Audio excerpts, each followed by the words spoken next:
the first day of ICCC program. And we'll wait for a couple of minutes so that all of you can join in, and then I can introduce you for today's panel discussion, the distinguished panelists that we have with us today. So let's just wait for a couple of minutes and then we'll move ahead with our panel discussion.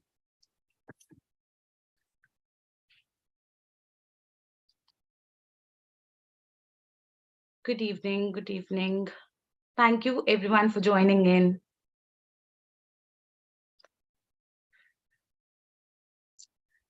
Right, so let's go ahead and let me greet you all. As I can see, there have been a lot of participants joining us and the number is rapidly increasing. I would like to extend a very warm welcome from the entire team of Mindler to each and everyone who has joined us today. We have a brilliant panel of distinguished personalities who will be sharing their insights on future of Cambridge International Education in India, a pathway ahead for students for today's colloquium. And it's my pleasure to introduce them to you all. Now, let me quickly go ahead and introduce you to our first panelist, Dr. Vasudha Nilmani, the principal at Rockwoods International School, Udaipur. Dr. Neil Money is a profound and illustrious educationalist with over 27 years of experience, spanning across teaching, administration, mentoring, and advisory roles, with 16 years in Cambridge education and 10 years in leadership roles. A double master's in psychology and education and a special educator by profession, Dr. Neil Money has worked towards bringing about a decisive change in India education system and put it on par with global standards. With the motto of being a lifelong learner, she has accomplished a certificate course in the career coaching by Mindler and CDA, which is given by USA. Dr. Neil Money is an internationally certified career coach program. Thank you so much, ma'am, for joining us today. Can I add few things here? Sure, ma'am. You have picked up a very old profile. So it's now 30 years in education, 20 years with Cambridge, and I'm also a life and leadership coach. That's brilliant. So I thought I'll update the audience about this. Was 4 years ago. Okay. No worries, ma'am. Thank you so much for updating us. Moving ahead, we have Dr. Shunila Joy Chauhan. She is the principal at Whitty International School, Bombay. She is a seasoned principal with a proven track record of success in educational administration.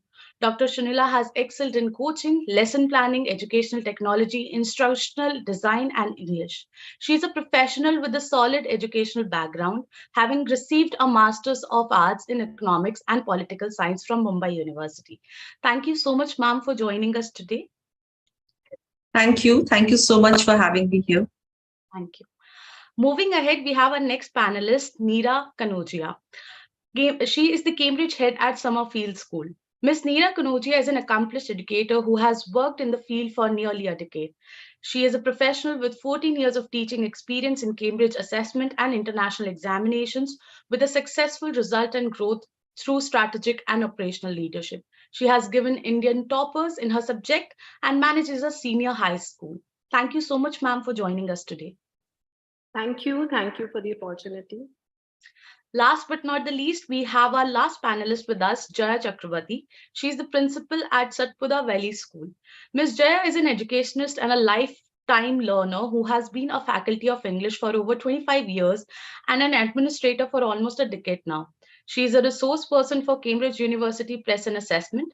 As a Cambridge curriculum facilitator, have undergone several face-to-face sessions, online and tutor-led training, with special inclination towards the mentoring of public speaking skills of students at school. She has conducted workshops for NEP 2020 in association with Madhuban Publications in Surat.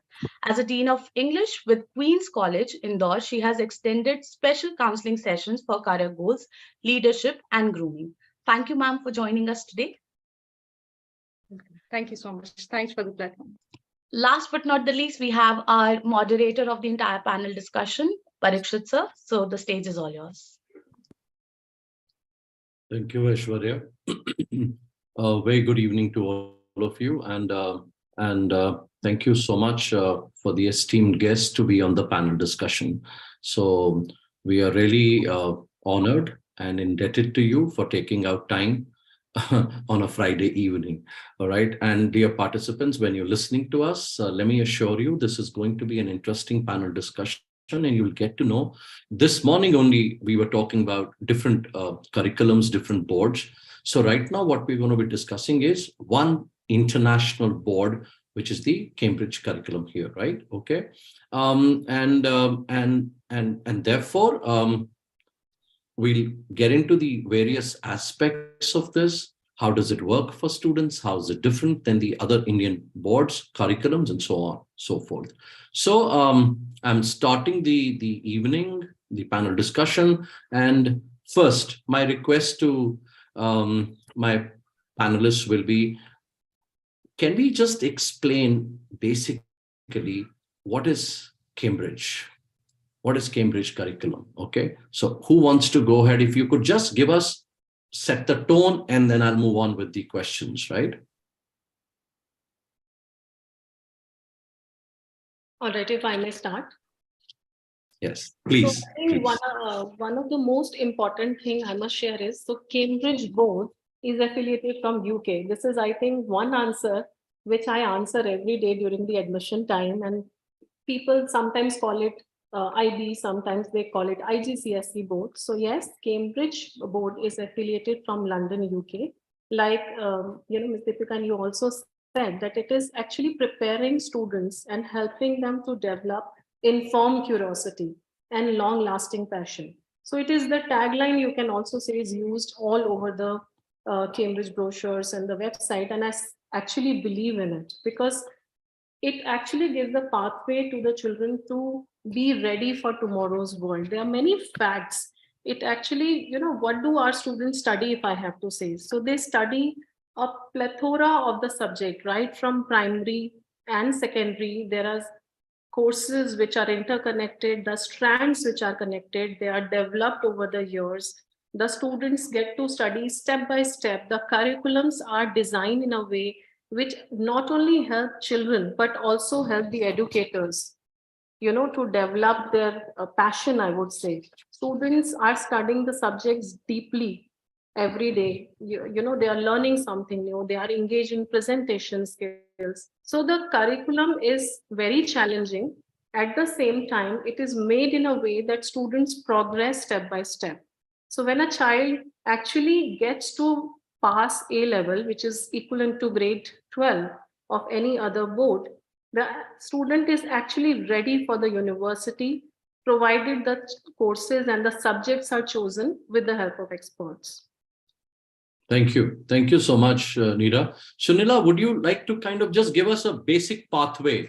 So when do we call it IGCSE for our participants? And then from there we move to ASL. Can you just give a simple, broad pathway, please, so that our audience can relate to it and understand? Yes, surely. So we start off with the Cambridge primary years. So if you look at the Cambridge pathway, I mean, of course, everyone can look it up on cie.org.uk. But to put it in very easy terms, so we have the Cambridge years, which has the progression tests in grade 3, 4, and 5. So that sort of, helps us to know where the children stand. And it is, of course, stress-free. After that, we progress into we have the primary checkpoint, which we take at grade 6. So I'm talking about the assessment because this will help us to actually know the grades. And then we have your primary checkpoint, which is grade 6. And then we have our secondary checkpoint, which is grade 6, 7, 8, the portion that is taught there. And after that, they go into the IGCSE, which is your grade 9 and 10. IGCSE, as Neera was just saying, where everybody comes and says IG board, but IGCSE is the grade 10 exam. So that is covered. We all start typically in grade 9, where we try to complete 75% of the portion. And then the board exams are for India in March. So most of us are taking the March session for India, or you can also take it in May, June. Of course, we have 3 sessions, whether you take March, May, June, or October, November, but most Indians would take it in March, so that when the results are declared, the children can, decide to go either abroad or go back to Indian universities, or if they are pursuing anything else, I mean, the results would comfortably be declared. After IGCSE, a child typically joins the that is grade 11, which is also a board exam, and then the A levels, which is 12. Together, the average of this would be the A levels, which is where you get the common, the mark sheet. So I have stressed more about the exams because as Indians, we are all very exam oriented. We want marks. We don't want only grades. We have the mark conversion. So everything is very comfortable, but it's a little stress-free for children because children learn application-based, how to answer application-based questions right from the beginning. We train them right from the primary years. So I hope that sort of answers it. I mean, if anybody else would like to add anything else. All right. Jaya, Neera, is there anything else that needs to be added? Yeah, I would say that earlier program, which is the pre-primary, is getting very popular in India. So we at Summerfields have taken earlier program. So it starts with pre-primary, a 3-year earlier program. Then the stages in primary starts, and like that. After that, ma'am explained it, the IGCSE and AS level. Thank you. Thank you so much. Jaya, when we talk about international curriculum vis-a-vis Indian curriculum, now I understand you have thousands and thousands of schools having Indian curriculum, okay? And then there are few hundreds of schools where IB or IGCSE curriculum comes in. So does it require a lot of awareness for parents? Definitely, it requires awareness for the reason the parent would like to know where they are trying to admit their child, which curriculum. And at every point of time, the parent is concerned purposely in junior classes, whether the child will be learning the minimum basics that they would like to compare maybe in their family or in their neighborhood, or the peer group where how much the child is doing in the national curriculum and where does the child stand with the international curriculum. So there where the concern arises and the parents would like to know. But as the child grows, and the kind of curriculum that Cambridge follows makes it quite clear that the pattern and learning methodology is more application based, and so is the assessment also. So there where the demarcation happens. But when we look into the child altogether at a particular level where the child is about to take up the university course or looking for moving out of the school, there where the child is able to be compared with maybe a national level student, and there the difference arises, and this child, the Cambridge passing out child, may have a more in-depth understanding and more clear with the level of confidence and knowledge. Thank you. Vasudha, if I can ask you a question here. Yeah. As a parent, if I have to just very simple demarcation that I am thinking of my student, wanting to study Cambridge curriculum. Okay, my question is very simple. How do I differentiate on a broad range between what advantages does this curriculum give me than the Indian curriculum? Okay, so the main advantage is that it focuses on the higher order thinking of students from the day one. As the students enter the school, maybe in early years, maybe in primary, or middle years or senior years. So it focuses. It is a very child-centric curriculum, and overall, the clear demarcation is whereas Indian curriculum focuses on acquisition of knowledge, it focuses on understanding and application of knowledge. So when understanding and application part is covered, I think most of the part is covered, and that is the skill set for 21st century. Thank you. What sort of, Neera, I'll ask you this. Is there a specific, is there a kind of student that we are looking at with certain skill sets who will do better, or a personality or orientation who will do better at the IGCSE curriculum? I mean, how do we decide which student will perform better? I mean, who will perform better? So not at all. It's not that we decide that these children will be able to do. Yes, there are different learning style. There are students who are more comfortable with knowledge-based questions, and then they chose a parallel board. But when the child joins at any stage, like I have experience of students joining even directly at AS level, right after their grade 10 of CBSE. So yes, initially they face challenges, especially if I say in the languages, because they are very straightforward questions which are asked to the children initially, and they are used to that there are three topics and you would be asked from these three. So the creativity, the thinking skills, and those skills we need to develop initially, and it can be developed at any point of time. So I cannot say that at grade 11 it can't be developed. Yes, with primary years and with early years, when the child joins right from the beginning, of course it is an edge. It is a very comfortable environment given to a child, where child is free to express. So when a child is free to express, the child would be actually thinking more, applying more. So there is no particular child who can do it better. It's just that all learners develop over the time. One more thing, if you are asking, there are children who will have their strengths. Let's say art and design is a subject here. So imagine if the child has that bent, so then the person will do better in art and design. Drama is a subject here. So those are the options. Physics is a standalone subject in IGCSE. So depending upon the strength and the guidance, students actually move forward. So it is for all kind of learners to answer that. PD, can I add to this what Ms. Neera said? Yeah, please go ahead. Okay. So my take on this is that, when a student is coming to us, so we in any institute, in any school, we prepare the students. So when we are preparing the students, so Cambridge talks about being confident, responsible, innovative, engaged, reflective. So when all these 5 attributes of Cambridge, we try to inculcate and imbibe in the students from the day one. So every learner's journey becomes easy. But having said that, yes, it is a challenge when the students come to us at A levels without any preparation. So generally, we avoid that.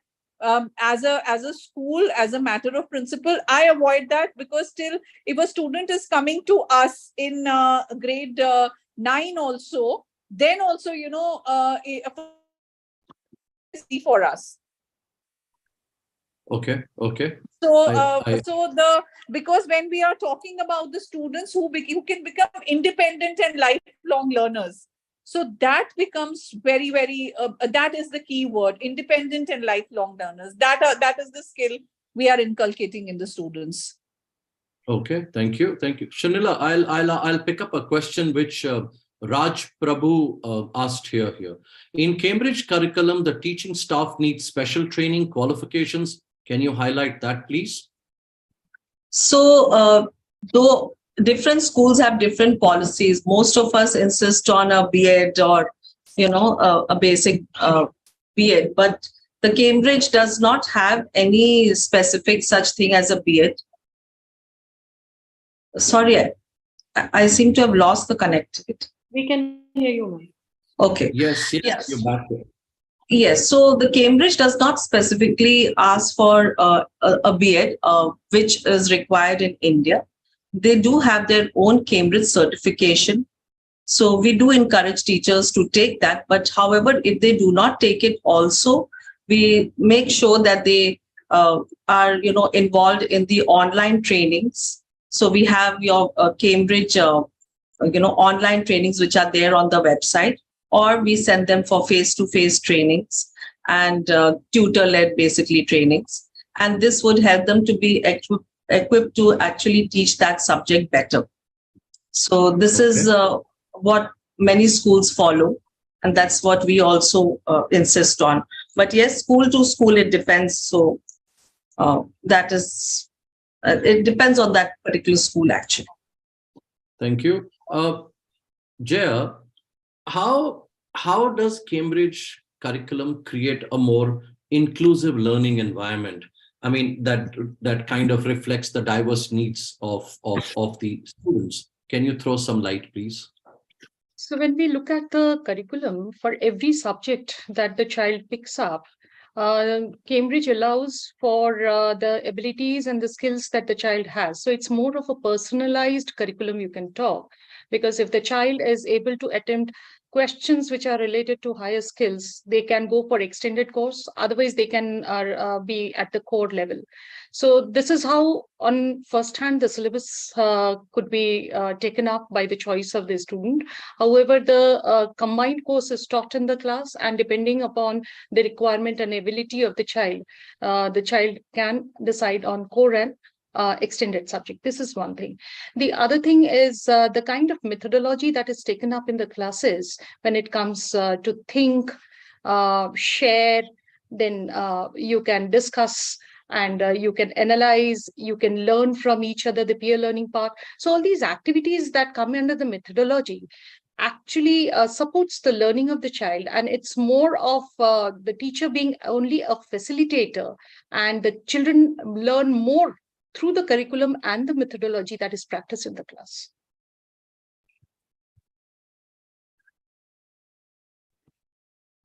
If I Thank may you so much. add one more aspect to it. So ma'am has just Yes. covered the learner aspect. I would also say that inclusive, see, heart of the school are teachers. So the facilities or the resources which are provided to teachers are also the reason of creating those inclusive learning environments. So what happens is in Cambridge, there are proper frameworks given to the teachers. There are progression grids given so that they can analyze where the child actually stays. There are endorsed resources. There are various publishers, which are given to the Cambridge. The scheme of work. So imagine the midterm plan, the short-term plan, the long-term plans. Suggested teaching activities are also given to the teachers, which they can do. Also, there are a lot of discussion forums, where the teachers can connect with the teachers globally, where they get to discuss the issues, problems, share their good practices. So imagine a teacher sitting in India coordinating with teachers of some other country, sharing resources. So the opportunities are unlimited, yes, for students and for teachers also. Thank you. Vasudha, I'll Yes, come sir. to you here. When you talk about, and I read it somewhere, so it's a related question with one of the chat here. What kind of principles of Cambridge pedagogy that make the students independent? Can you throw some light on that, please? Absolutely, absolutely. So basically, there are three basic principles. So one is talked about called cycle of active learning. So when we are talking about called cycle of active learning, so here focus is more on learning rather than active. It means that child learns through experience. So now what happens, according to a research, it says that if a student is exposed to a talking method, a showing method, and experiencing method, after 3 months also, he retains the 65% of what he has learned in his mind. So that is, so active learning says that, a child is experiencing it, and you don't have a chalk and talk method, but yes, when he's experiencing it, he's making his own notes, he's being reflective, he knows what is his learning. The second is it's very, very common. It is called Vygotsky's zone of proximal development, where a child is taught from what he knows to what he does not know.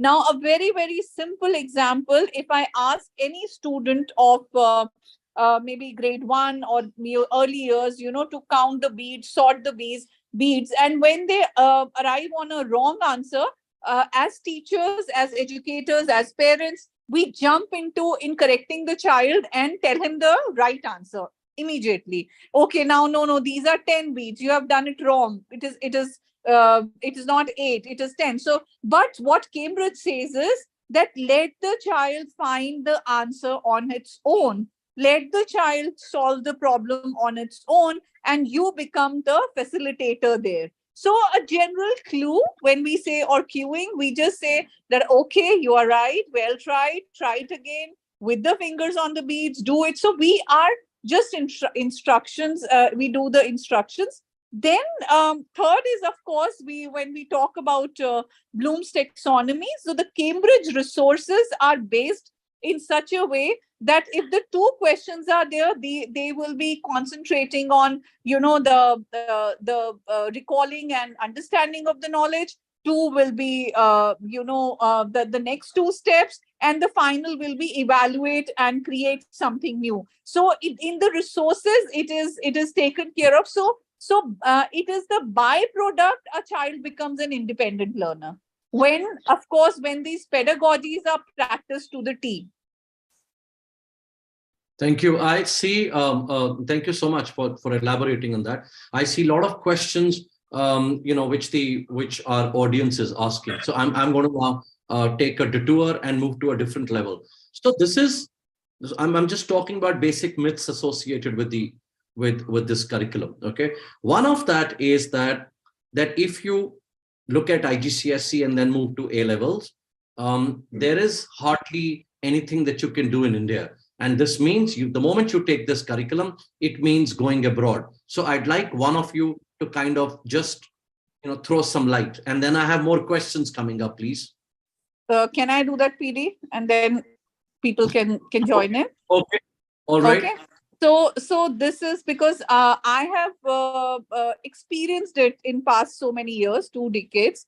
It has been said that, it is the I think the biggest myth associated, and we have not been able to crack it. You are right that, students who want to go abroad study Cambridge. No.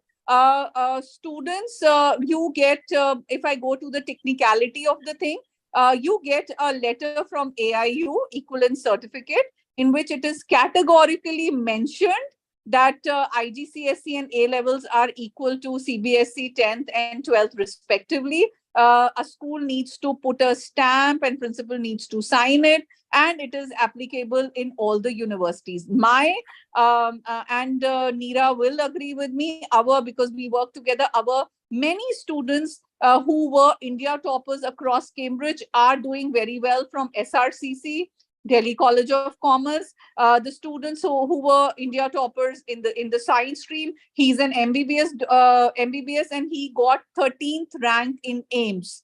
And the first year when he did it without preparation. We prepared him.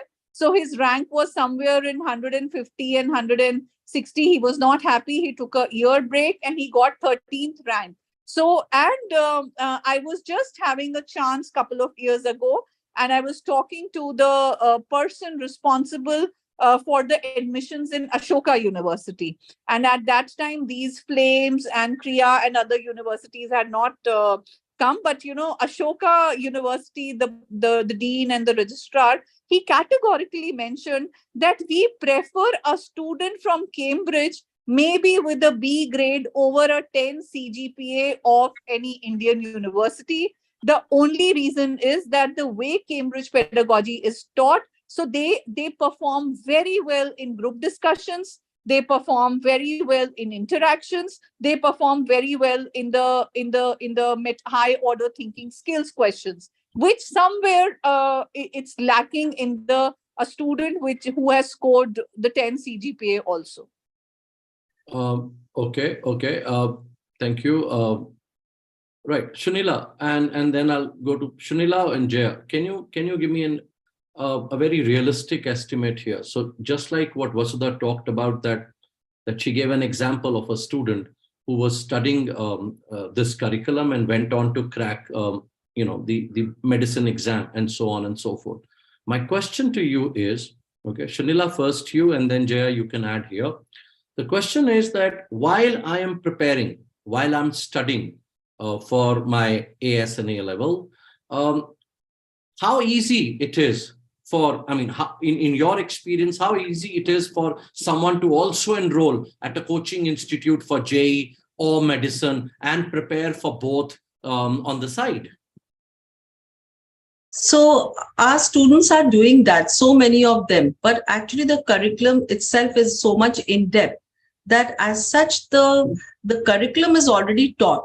Yes, certain specifics have to be done for, say, when you're preparing for your NEET and all that, the entrance exams.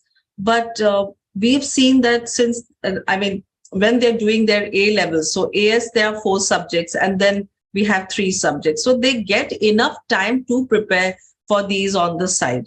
Even if you're talking about various, competitive exams, because this is what most of the parents ask me when as this is the exam, admission season, that how will our child prepare for the competitive exams? So we have examples where, suppose I have got about 140 kids in grade 10 this year who are giving their IGCSE exams. Only half of them would go on to say AS and A levels. And only half of them would continue with going abroad after that. So many of them would be joining back with Indian universities. There are so many doctors. We have such a rich alumni of doctors, engineers, and they get sufficient time to not only prepare, but excel. As Dr. Vasudha gave examples, so we have so many actually, which you talked about, rankers and students excelling in India. Yes, absolutely. But that's because the curriculum is so rich, it prepares them for it. The style, it doesn't just stop at, what you have in terms of your entrance level. Obviously, it would be your grades. But after that, there's more to it. What about your GDs? What about when you're preparing for your presentations? So a Cambridge learner is empowered to do that because he's doing it right from day one. So that's what we've been experiencing too. We have parents coming and saying, but hamare time mein aisa nahi hota tha. We did fine. Yes, because we didn't have the options. We didn't have it. We were in our strict, divisions, arts, science, commerce. This is what we were doing. But now we have that. When we have that advantage, why not take it? And that doesn't mean that the other Indian, I could see the chats. It's not that we are trying to bring down any other particular kind of board. Each one has its specific strengths and along with it, its weaknesses. But for a Cambridge learner, yes, they're empowered differently. Fair enough, Shunila, thank you so much there. Dear participants, if you're listening to us, and as Shunila talked about, it's not about one board is better than the other, okay? Or suddenly we are talking about Indian curriculum is not good. No, we are just talking about the possibilities with this curriculum, how it works for the enhancement, or why do students look at it. So we are not getting into anything this is better or that's not good. Okay, so we're not there. Jaya, question for you here. So when you have typically, what is your, again, very realistically, what is your expectation from a parent? So if a parent comes to you and says, listen, I want my student to study in this curriculum. However, I've got a very clear agenda. All right. We'll study international board, but ultimately I'm going to make them write all the basic Indian entrance tests. So what kind of a mindset shift is required? How do you deal with parents? I'm not saying you tell them that, no, this is, how do you kind of do the alignment? So when we talk about the syllabus and the content, it is very much in agreement with the entrance exams that happen all across for whether it is engineering or medical. All exams, state level, national level, all exams are in agreement to the syllabus. So there is no problem. As right now, Dr. Shunila also mentioned that their curriculum is rich, so they have an understanding. So basically, when it comes to the entrance examination, it is the practice and the skill set that they need to do. So there, where again they often go for a crash course, and because we have been telling that there are 3 sets of exams all across the year, in March series, then we have in May, June, and then we have October, November. So by choice, children decide on taking up one series, and they would like to get into the separate crash course whenever it is more applicable or comfortable for them, and they do appear and they do excel in these entrance exams also. So in the past also, we have seen with our own students in different schools wherever I have worked, It has come as a success. Students have done it. And right now also, when they, if the parent is putting the child in a higher level, all of a sudden, maybe the parent decides to put the child in class 11, which we call as AS level, there where the concern is higher. And if the child is already coming to us at a lower grade, maybe checkpoints or maybe early years or maybe even in ninth, where which we call as ICCC, they gradually settle in and they understand the worth of it. So definitely these kind of questions do not arise when it comes to whether the child will be able to clear the entrance. So then my follow-up question, Neera, will be then, and then if this is what, to what Jaya said, if I were to look at a curriculum shift, I'm studying in an Indian curriculum and I want to move, okay, across. What do you think is the right age for a curriculum shift, according to you? See, there is no specific age. The curriculum is flexible. Like, let me see, it is the mindset of the parents. Like we were talking about, most of the parents are not aware. So coming back, I just want to add one more thing, that it's not that students studying in Cambridge can only go abroad. There are, most of the students choose to stay back in India. And not just Indian students, India is also the desired hub or requirement for students from abroad. So I was reading one of the quote written by an SRM university head. So they were saying that we have students from 53 countries who are coming back to India to study. Now, coming back to the same shift question that you asked me, so anytime that shift can happen. But yes, like Vasudha ma'am initially said, that it is always better that students join in early years or in the beginning to develop the right skill set. But let's say somehow the parent's mindset or the parent have to shift from one state to other, where let's say even though there are more than 450 schools now, but there are no Cambridge schools available in the vicinity. So they are allowed to go to any board at that point of time, and they would be acceptable. Except CBSE do not accept children in grade 9 and 11 because the registration process are such. Otherwise, the shift is possible. Thank you. Neera, you will be, one thing, Neera, you'll be happy to know we are 650 plus now, Cambridge schools. Oh, but it's still not updated on the. It's not updated, but yes, they are 650 plus. I'll make a note, ma'am. Okay, now since you talked about 600 plus schools, Vasudha, if one question, I'm sorry, you'll have to excuse the little noise behind, okay? Sure. There's some work. So the question is, I see a lot of CBSE and ICSE schools also kind of bringing in IGCSE here, right? So can you tell me, if I'm a school, without getting into the technicalities, if I'm a school and I want to imbibe this curriculum, okay, how easy or difficult it is? Now you have asked a technical question and asked me not to involve technicalities. PD, you are just, okay, I'll try to answer in a simple layman's language. So it is easy. There is a letter of intent. First, a school needs to give it to Cambridge. Then there is a big accreditation or affiliation form which we submit with lot of evidences. So there are evidences of what is the child protection policy, what is our special ed policy, what is our inclusion policy. So all these details, and then they do an inspection and then they go ahead. Now, also why most of the schools are going Cambridge way is also because of the fact and there was, I was just very keen to answer the one question that was there in the chat. Of course, our national board is going with NEP, the NCF and implementation. So when you go through in the detail, there are a lot of inputs from the Cambridge curriculum. And still they have time to implement it. Of course, they are going this way, they are going the progressive journey. But now to complete that progressive journey, the implementation is the key word, which it is going to take time. But that's why the schools who are progressive in the approach, they go ahead with the Cambridge curriculum. So once you've implemented this, Then what are the next steps? Then the teachers training comes in big way. Yes, yes. The teachers training comes in a big way. And there are teachers, Cambridge has now academic advisors. I am on board with them as a trainer.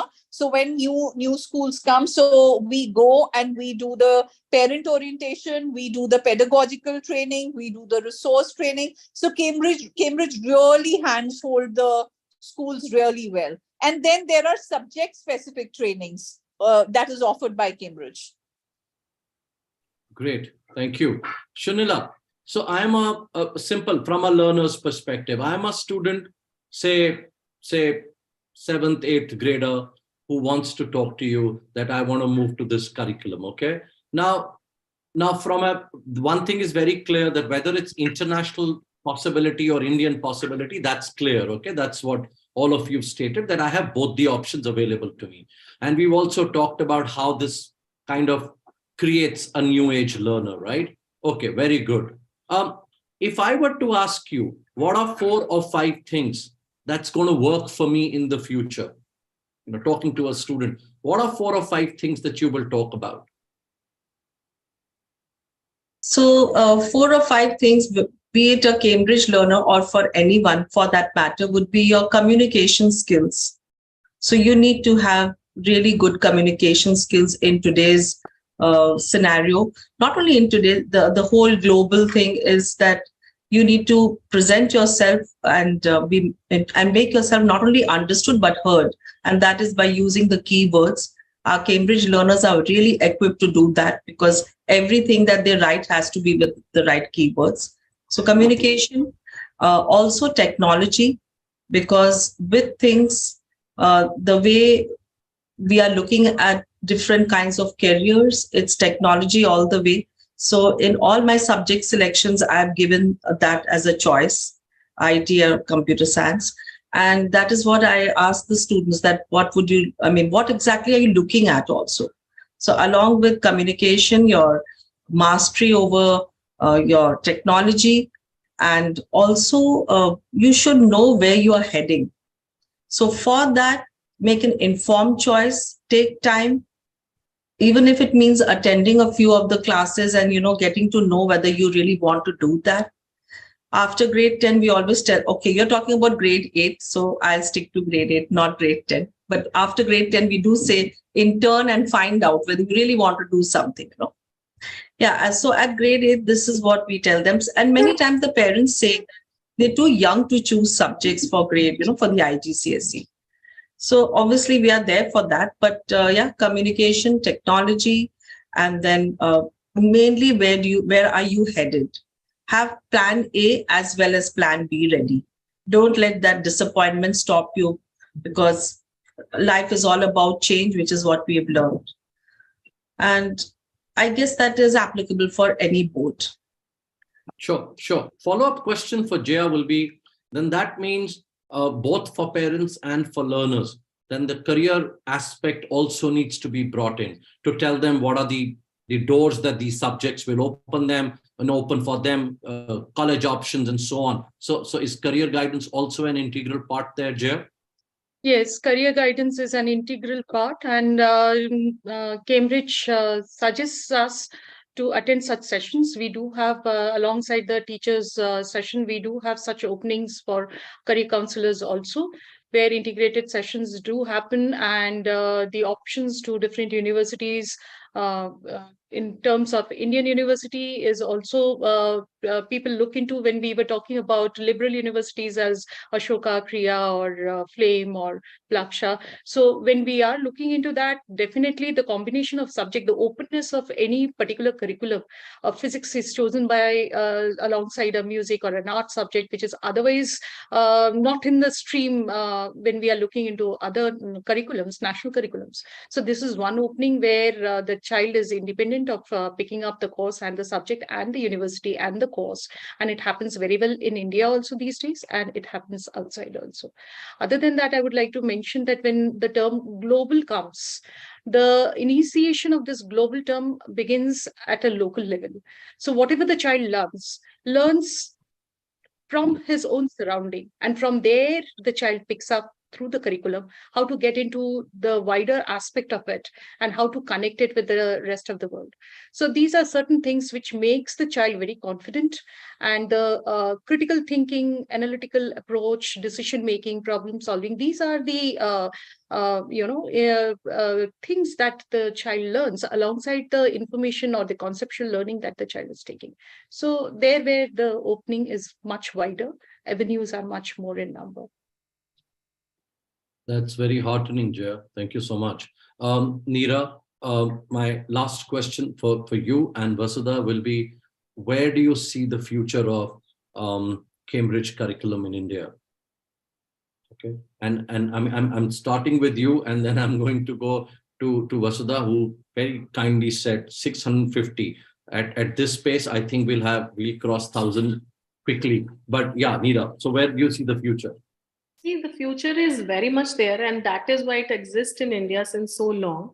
The myths we have already talked about, the admission cannot happen. So all Indian universities accept children. Since we only talked about the science field, let me also say there are children who are already CAs, and the extent of this curriculum, because accounting is very close to my heart, I must say that the kind of concept which most of the students are learning in the MPhil level are there at A level, standard costing, if I talk about. So they are very deep.